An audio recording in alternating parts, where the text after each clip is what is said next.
From the New York Times, this is The New Washington. I'm Michael Barbaro. Today, the lobbyists of Trump's Washington. The Catholic Church has lobbyists. The Boy Scouts have lobbyists. Apple does. Everybody has a lobbyist. People are having impact on legislation, and indeed the people who are writing a lot of the legislation are not the elected officials, but rather people paid by special interests. I disagree with the notion that lobbyists don't have disproportionate influence. That is part of the problem. Lobbyists, donors, special interests. Wall Street spent billions of dollars on lobbying and campaign contributions. We have begun to drain the swamp.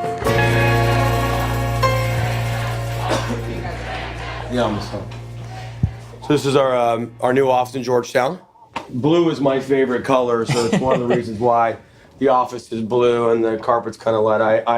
I enjoy the peaceful nature of blue. Nick Confessore, who did you talk to? So last week I spoke to Robert Strick. Everyone calls him Strick. Strick figures. This is an impressionist painting of the U.S. Capitol. As you can see, it's very, very different and very cool. Have you been to his headquarters? I've been to his new headquarters. He's only had an office in Washington the last 2 months, let's say. Oh, because he was where? He didn't have an office. It's really an artist friend of mine did that for us, and then we just... Strick was, until recently, a pretty minor planet among the stars of Washington lobby. And even if you were living and working in Washington in politics and government, you'd probably never heard of him. Yeah, so, I had come to Washington in 1995. Dropped out of college, worked on the Hill. I had done the traditional trajectory of anybody who wants to work in the government affairs profession. I had been an intern in Congress. I was a staff assistant in Congress. Worked for a couple of political consulting firms, did some direct mail. I had worked on the Bush campaign. I'd worked on the Dole campaign. I did some procurement work. He would help clients get contracts and sell things to agencies and the Defense Department. From there, I went and I worked at a public affairs firm. So I had checked all the boxes. He had run for office once in California himself. He didn't win. I had never reached any pinnacle of anything. I was not some guy you'd see on TV. I didn't have a massive following of people who knew who I was. Again, he wasn't one of the people you read about as a power player on K Street. And to be very frank with you, junior is even probably too high of a term. I was a nobody. That all changed the night that Trump was elected.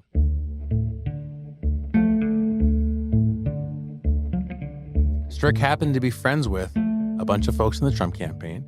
He had helped out on the West Coast for them. He had put a couple of Trump people up in his house when they were traveling.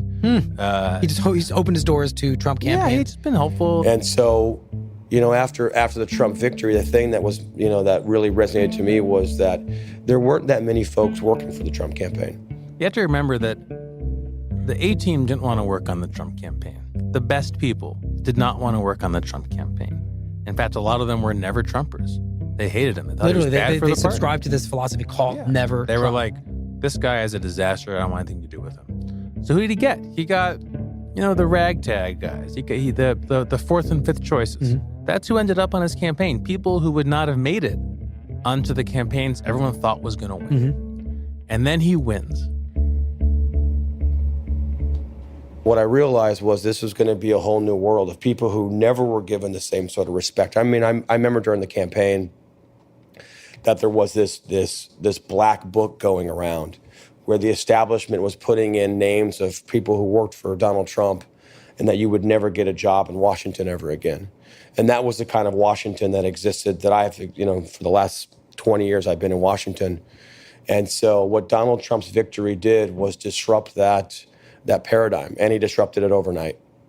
So walk me through how Strick's life and career changed after this election. So I run my life by 3 axioms. That's risk, serendipity, and luck. It started with a bottle of wine. I'm an avid wine drinker. I own a winery in Southern Oregon, and I enjoy also cigars. And so, Strick was at the Four Seasons in Georgetown, smoking a cigar in the patio, having a bottle of wine. And this chocolate lab comes over and starts being very friendly to me. And dog comes up and sniffs him in the crotch. A very, very friendly dog. And he starts talking to the dog's owner. And the owner, we started talking, happened to be the deputy ambassador from New Zealand. And they're chatting, and she's like, we can't get a phone call set up between the Prime Minister of New Zealand and the President-elect of the United States, which is one of our closest allies. Right. They don't know who to call. Didn't know who to call. It wasn't because of any slight, and it was because it was just so chaotic. At this point, the president-elect had a lot of people around him who had no experience in, the transition of power. And in fact, that was repeated all around the world. The Australians had to get a phone number from Greg Norman, the golfer. People were asking pageant contestants in Miss Universe if they knew how to get a hold of Trump. And so at this time, you had a lot of very nervous countries. And one of the countries that was very nervous was one of our allies, the country of New Zealand. So he says to her, you know what? I know a couple of people. So he calls his buddy who worked in the Trump campaign, and the buddy calls a couple of Trump high command people. And lo and behold, a number is furnished. And this phone call happens between two heads of state. Wow. And Strick says to himself, you know what? I've always had the ambition, and I think I've always had the talent, but now I have the opportunity because I'm one of those people who knows the people who now matter in Washington because they're my old friends. Because Trump did not have a lot of the old establishment types in his campaign. So he was literally rewriting the rules in Washington. So Strick facilitated the initial relationship between the president-elect of the United States and the president of New Zealand, between two countries. That phone call happened because of Robert Strick. So New Zealand says, well, so what else can you do? New Zealand had been a signatory to the TPP, the trade agreement, and Trump wanted to pull out of it. They're thinking, a lot's changing, and we need to get in on the ground floor of the Trump administration. And maybe if we know the right people, we can get in on the 6th floor or the 7th floor, because Trump doesn't care about what order the floors are. Strick says, I have an idea. I'm going to help organize a party for New Zealand during the president's inauguration ceremonies. And I'm going to get all of those Trump people who I know, all of the lieutenants and the sergeants and the majors, the kind of middle management of Trump world. I'm going to get them in the room and you can make your pitch. And so that's what happens. They have one of the biggest parties of inauguration week. It's like a camp reunion for the Trump team. Everyone's there. And all of a sudden, New Zealand is on the map in Trump's Washington. And by now, I'm going to guess New Zealand is a client of Robert Strick's. A few weeks after that party, they decided to go into business for real and hire Strick. And other embassies were saying, well, how did New Zealand get all those Trump people at their party? Who are those guys? Who did they hire? Maybe I should hire them. Nick, let me just step back for a minute. We hear the word lobbying all the time. What exactly do we mean when we talk about lobbying? And what do lobbyists actually do all day in Washington? I think people have a perception of it, but not really a reality of it. I think the core work of the lobbyist is that a lobbyist is the person you hire to make your case to government. That can mean to get you a meeting, to help you get a contract, to fix some application you filed that got jammed up in the bureaucracy somewhere, to change a regulation, to pass a bill, to write the bill, to get Congress people to pay attention to the bill. You know, it is the specialized class of people in Washington that grow like a barnacle on government as government gets bigger and bigger. I guess with the presumption being that if you don't have a lobbyist and you don't know how to navigate these halls of power, like, you know, your hand might be up in the air in the back of the classroom all year. Nothing's happening. You're not getting your phone calls returned. Yeah, you can call your congressperson.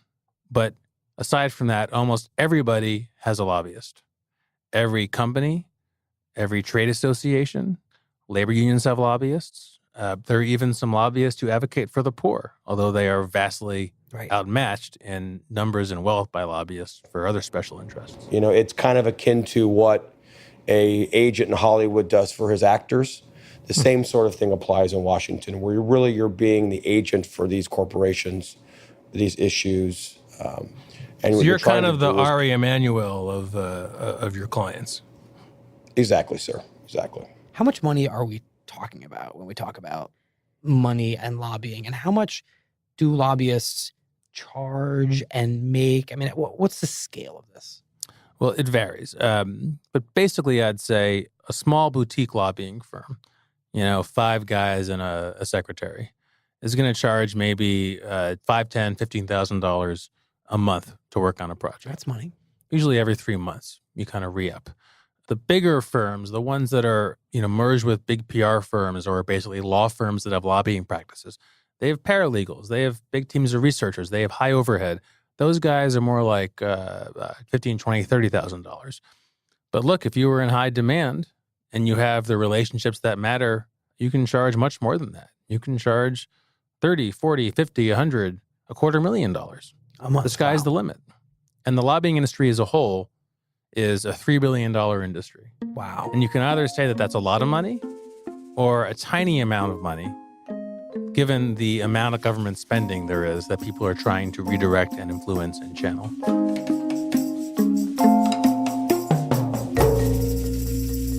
We'll be right back.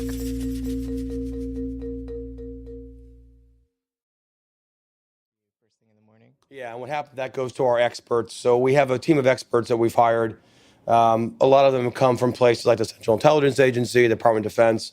And so every morning we have our 10 o'clock office meeting where we go through all tell the me about things that Strick's we're business looking in, today. What does it look like? How does that affect you quickly and how big has it grown? And currently we're getting I think it has grown hugely. I think he's gone from a boutique lobbying firm with no office to speak of to something that's going to earn tens of millions of dollars this year.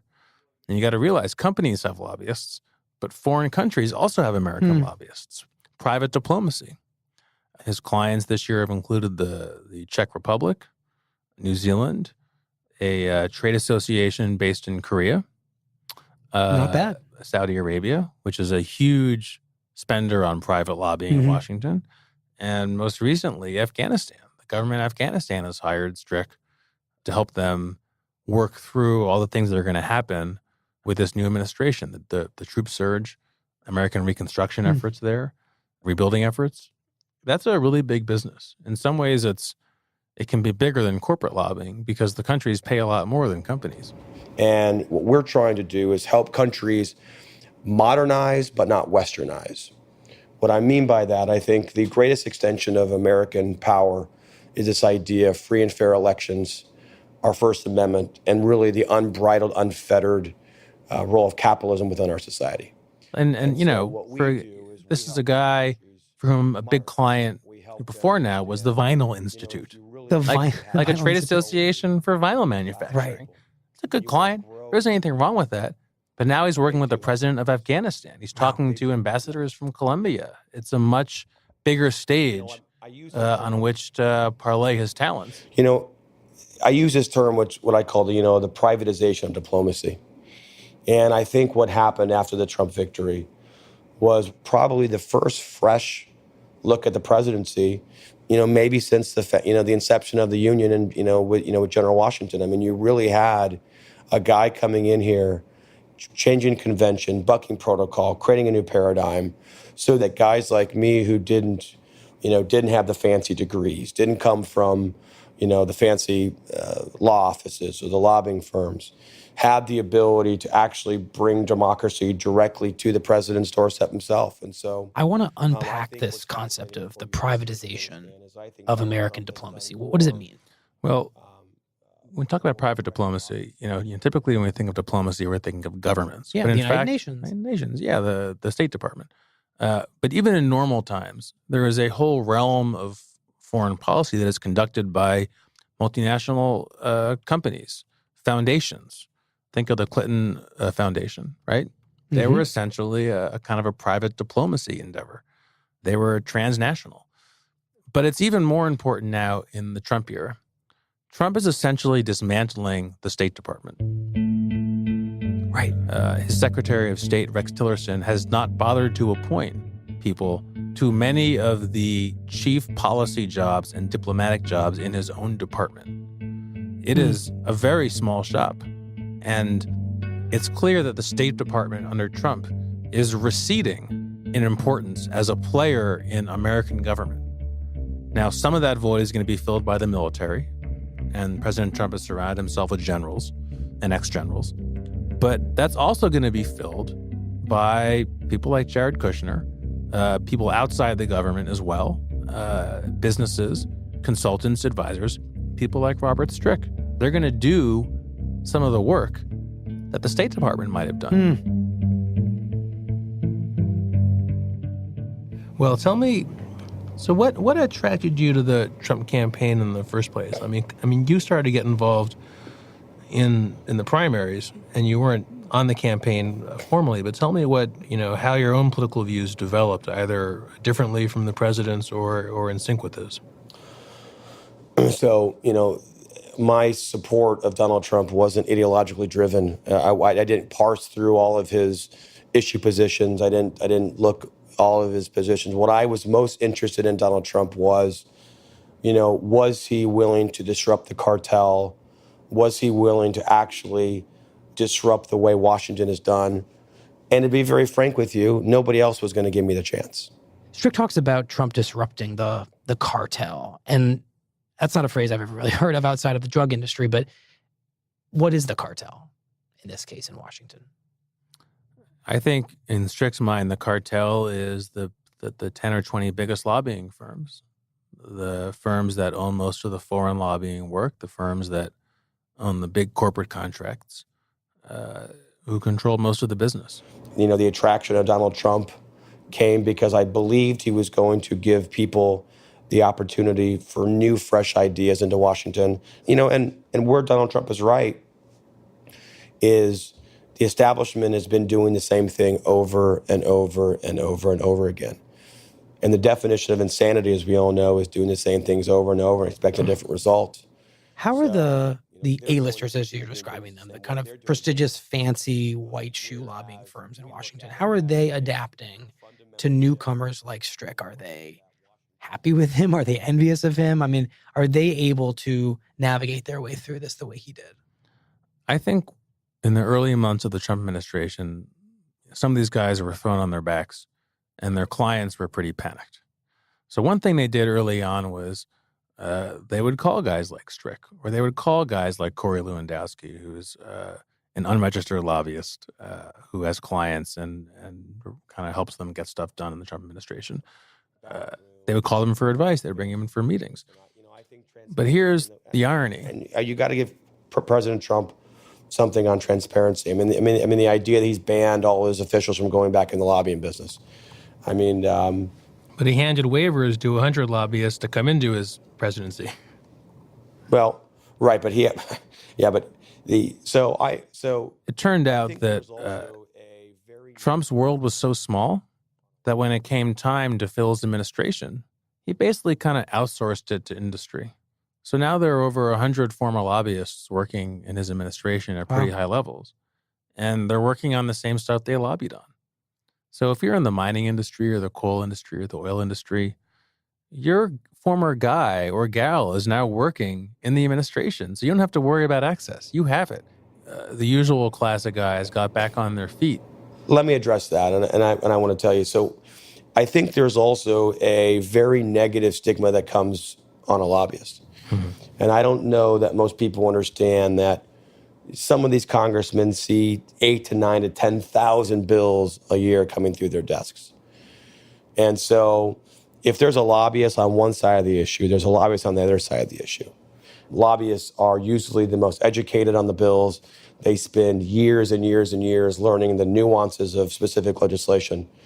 And lobbying is nothing more than the truest extension of our ability to redress our grievances to our government.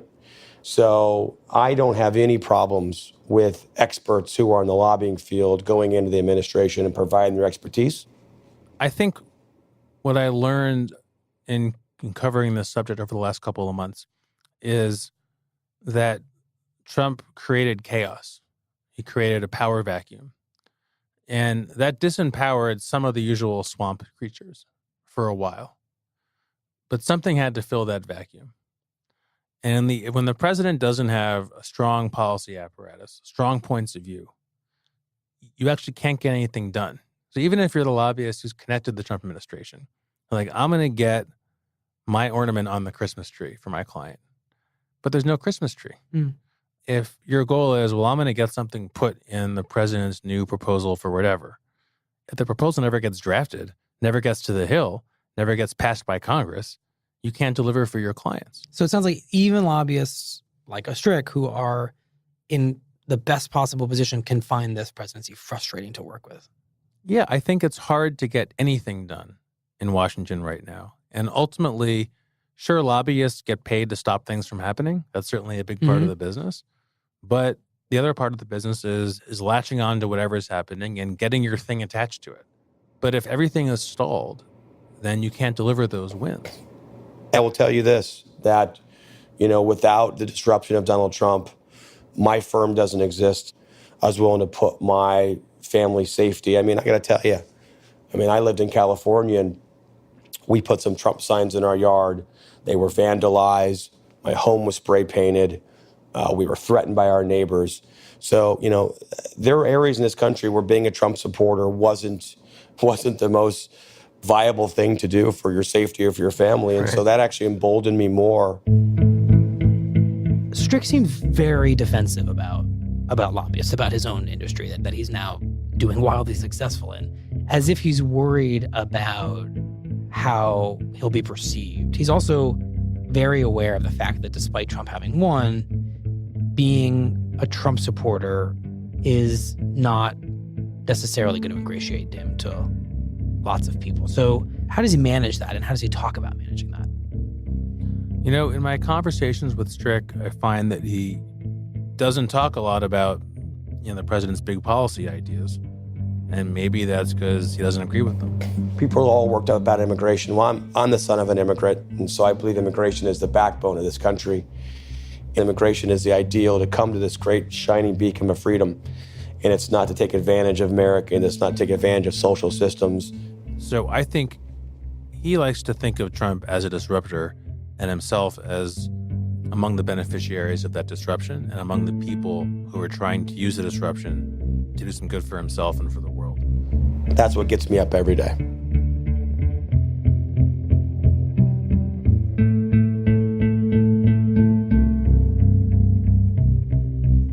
Nick, thank you very much. Always a pleasure, Michael.